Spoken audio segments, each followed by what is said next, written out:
I'm back. The Matt Clark Show. Hey,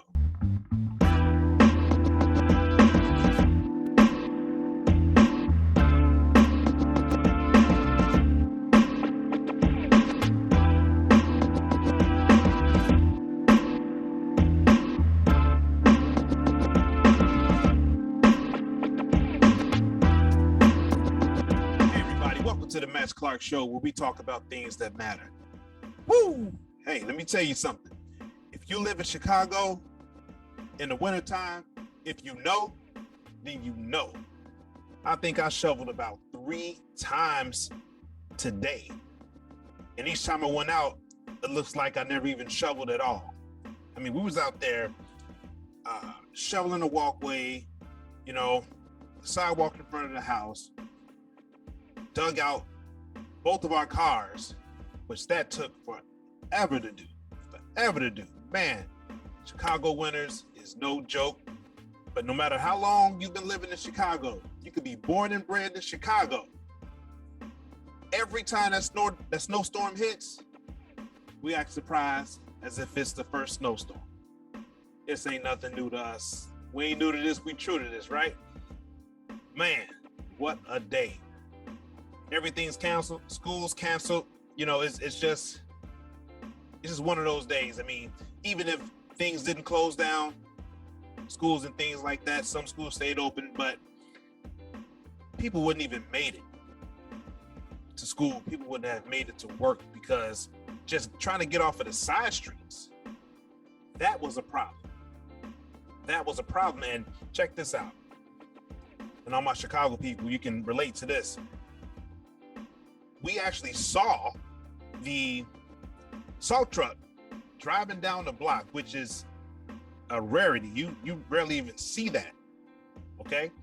And they came down the block. So my wife and I, we stood out there and we jumping up and down like, yes, thank you. Okay. Those are essential workers. We need them for the main roads, of course, but we need them to hit those side streets because we can't get to the main roads that are already plowed and salted if we can't even get off the block. All right. So just want to send a shout out to that plow truck driver that came down the block. We appreciate you. All right. Hey, listen up, y'all. It's been a long time. Since I've been on air. You know what? Just to, keep it a buck, life just, got in the way, and not in a bad way. Life is good. Got a new job. My wife and I were running 2 businesses. We got our boys, they're growing, graduating high school, and one is gonna be 21 this year, got a 19-year-old, and got our 12-year-old about to be 13. And it's just, a lot of things are going on. So we have to prioritize everything and get that in order. And it's good. Life is good. I'm glad to be back. Okay. And what a time to return to the air than Black History Month. Happy Black History Month, everybody. Happy Black History Month. I'm excited. I'm fired up. This month for Black History Month and just moving forward, we need to focus on less trauma. Okay. We understand that we as a people, Blacks and African Americans, have gone through so much to get to where we are today. We know this. But we need to stop with the trauma.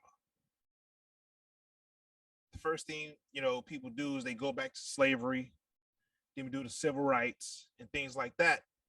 That's something that we really need to kind of scale back on. We know that story. Now, don't get me wrong. We need to know this, and our children need to know this. But that's not what Black History Month is all about.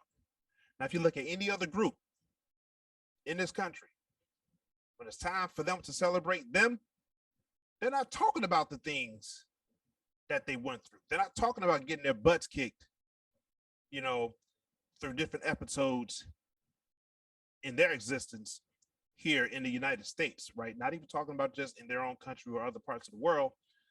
They don't talk about that. They're celebrating. They're celebrating. It's only us who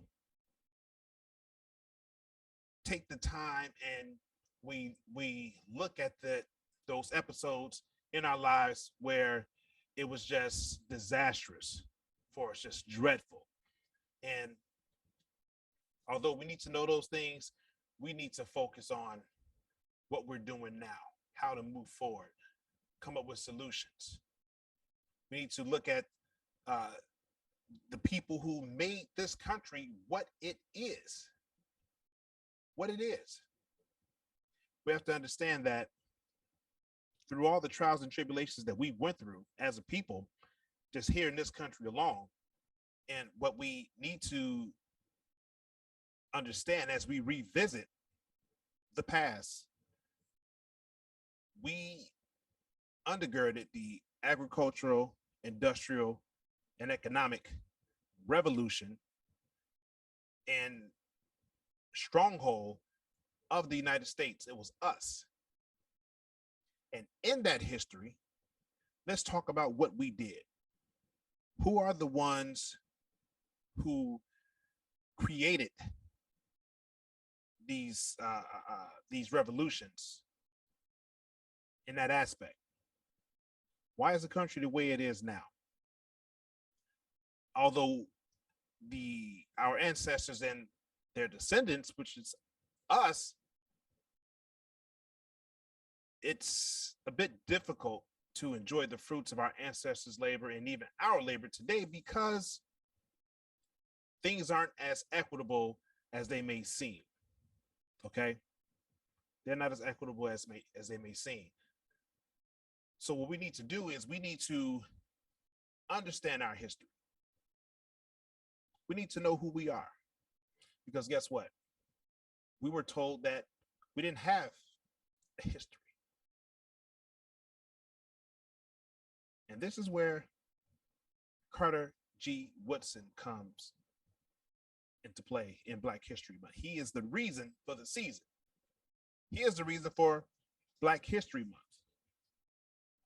It started out as Black History Week, and little things happened in between, and then it became Black History Month a little later on after the passing of Dr. Carter G. Woodson. So in the spirit of Black History Week, we're going to kick this off with none other than Dr. Carter G. Woodson. Carter G. Woodson was born in New Canton, Virginia on December 19th, 1875, just 2 years before the end of Reconstruction. Woodson was the fourth of 9 children born to enslaved parents. During the Reconstruction era and beyond, Woodson's opportunities for education and employment were dreadfully limited. His family moved from New Canton, Virginia to Huntington, West Virginia, in hopes of pursuing a better quality of life. There, he worked at the New River Gorge coal fields to help supplement the family's income. Through hard work and determination, Woodson saved up enough money to finally attend an educational institution at the age of 20. At the age of 20, he first attended school. He attended Frederick Douglass High School in Huntington, Virginia, which, check this out, which was one of a few Black high schools at the time. Now, as today we have HBCUs, we actually had HBHSs, which is historically Black high schools, right? Because we weren't able to attend and be educated alongside of white children. So we actually had historically Black high schools at the time. Now, over the years, Woodson was self-taught in reading, writing, and arithmetic, so he was able to earn his high school diploma in 2 years. In 2 years, imagine that. 2 years, born to enslaved parents during Reconstruction. And after the Reconstruction era, that's when it really cranked up for Black folks, because the KKK came along, Jim Crow laws, Black codes, and things like that. And through all that, he actually was self-teaching himself. he was able to graduate high school in 2 years and get his diploma. Okay, so as he was looking further to educate himself, Carter G. Woodson, he pursued and earned his first collegiate degree at Berea College in Berea, Kentucky in 1903, and earned another bachelor's degree as well as a master's degree in the same year of 1908. In 1912, he earned his PhD in history from Harvard University, making him the second person who descended from enslaved parents to earn a degree, a PhD to be exact, from any institution of higher learning in the United States. Carter G. Woodson noticed the glaring disparity in the educational system as it relates to Blacks and African Americans. Though the former built this nation through free and voluntary labor, there was little known history of Black Americans in the United States. This is what always puzzles me. And I guess it shouldn't. I guess I know the answer. However, how is it that we built this country for free? Everything, built it for free, but yet we're being told that we have no history. Yet we're being told that we were illiterate. And on top of that, the descendants of these slave owners, these enslavers, I don't like to use the word slave because nobody is born a slave. Nobody is a slave. I don't care what background. You're not a slave. But the descendants of these enslavers, they didn't know what was going on because everything was normal. They didn't understand. Everything was normal to them. They grew up with Black children. But the condition that they saw their Black play friend in, they thought that that was normal. They thought that that was normal, so they didn't know any better. Okay, remember, racism is taught. You're not born a racist or a bigot. You're taught that. Okay, let's move further. Now, needless to say, a lot of this happened because Black history wasn't included in the curriculum in white and Black schools. Carter G. Woodson's goal and mission was to make sure that we knew and understood that we have a history and that we did not just appear out of nowhere, born into an inferior disposition. Through these efforts, though, Dr. Woodson became known as the father of Black history. The father of Black history. Now, as Woodson became more scholarly in the history of Black and African Americans, he noticed that the lack of education of the Negro, okay, these are terms they used back then, Negro, okay? He noticed that the lack of education in the Negro and was more, well, the lack of education, was more widespread than he had thought. On September 9th, 1915, he co-founded the Association for the Study of African American Life and History, Inc., Incorporated. The mission of this organization was to inform the American public about the contributions of African Americans in the formation of this country, which they don't talk about. Okay, they say, hey, they were slaves. That's what they say. But they don't talk about our role in the American Revolution. We can take it there.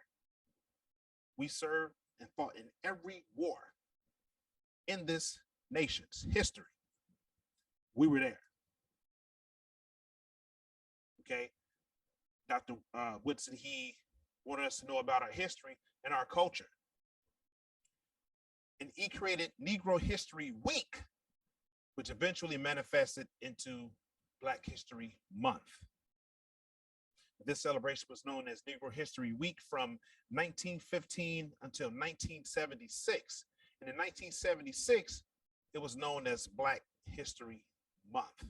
Okay, so let's take a minute. Now, Black History Month is great. I love it. I celebrate it every year. And every time Black History Month comes, everyone says, I'm Black you know, 7 days a week, 365 days a year. I get it. I get it. I'm down with that. I am too. I'm black all day, every day. But I often wonder, what if, because, okay, let's take it here. With Black History Month, it's an entire month that we're celebrating. We're coming up with things to teach the youth, and adults, teach them about as it relates to our history and our culture and inventions and things like that. But considering that it's a whole month, we start out strong and then it starts to die down. It starts to die down, and then really no one's speaking much about Black History Month. That's just how it's been. Okay. That's not a good thing either, but that's just how it goes. Now, we look at Memorial Day weekend, look at 4th of July weekend, Labor Day weekend. I mean, it's a blowout, right? Friday, Saturday, Sunday. People, I mean, they getting off work, they buying new outfits, they barbecuing all weekend, playing music, having fun, showing love to each other. Now just think if we felt that way about Black History Month, okay? I think now stretching that out an entire month may be difficult, okay, because we still got some work to do amongst each other and getting that group esteem, okay, together. We still got some work to do with that. However, we need to look at it in that aspect. We got Juneteenth coming up, and that falls on a Sunday. Now we know that Juneteenth is becoming more widespread now, especially after the George Floyd situation. That's beginning to be more widespread. Now Black folks are starting to really celebrate that. So it's on a weekend, it's on a Sunday. So that Friday, Saturday, Sunday, we should be doing it that entire weekend. But we need to incorporate Black history into that as well, because we need to pick that back up. Because it's going to die down. Let's just be honest. It's going to die down in February at some point.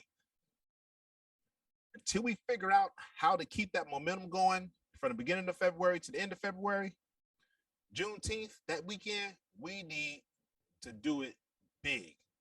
We need to do it big. Okay, now check this out. Father's Day and Juneteenth fall on the same Sunday. So you know it's going to be a big blowout. Now, Mother's Day is on May 8th this year. So we have to make sure we do it up for the mothers. Okay. And I know we always make sure we take care of the moms and everything on Mother's Day, but we got to do it real big, because Father's Day weekend and Juneteenth weekend is going to be ridiculous. Okay. So just to put that on your mind, just something to think about. All right. Now let's get back to Dr. Carter G. Woodson, the father of Black history. As Woodson became more scholarly in the history of Black and African Americans, he noticed that the lack of education of the Negro was more widespread than he thought. Dr. Woodson was an educator at the public school and collegiate levels. He trained many researchers and authored many books. He was also the dean at the School of Liberal Arts and the head of graduate faculty at Howard University. How cool is that? He was the dean at West Virginia Collegiate Institute, better known today as West Virginia State University. Dr. Woodson started the Journal of Negro History and the Negro History Bulletin. He also founded a publishing company. He founded a publishing company, and it was called Associated Publishers Incorporated, which took on works of Black and African Americans that white publishing companies refused to publish. Dr. Woodson's work helped to legitimize Black history by forging vital relationships with churches, colleges, schools, universities, and community centers. Knowing the importance of the Black woman and women in general, Dr. Woodson created and maintained positive and productive relationships with Black women and placed them in a critical role and critical roles in his organization. the Honorable Mary McLeod Bethune, which Bethune-Cookman College is named after. She was the president of his association for 16 years. 16 years, Mary McLeod Bethune was the president of Dr. Carter G. Woodson's publishing company for 16 years. Now, Dr. Woodson was the author of the critically acclaimed book, The Miseducation of the Negro. This should be required reading for students in 8th grade and then again in their senior year in high school. Dr. Woodson's life and work should be reflected and replicated according to the times in all aspects of Black and African American life, from education to business to politics. Creating businesses and institutions that support Blacks when no one will. That's what this is about. And that's exactly what he did. Now, this is a great example of self-determination known as Kujichagulia, which is the second principle of Kwanzaa. Dr. Carter G. Woodson, we salute you and thank you for your contribution to Black life and guiding us in learning and the appreciation of our history and letting us know that we do have history that is paramount to the world and, more importantly, to the United States. It is a history filled with trials and tribulations, but it is also a history of perseverance and strength and ingenuity. This is a history that we can learn from and be proud of. Remember, love somebody, but more importantly, love yourself. The Baaacck Show.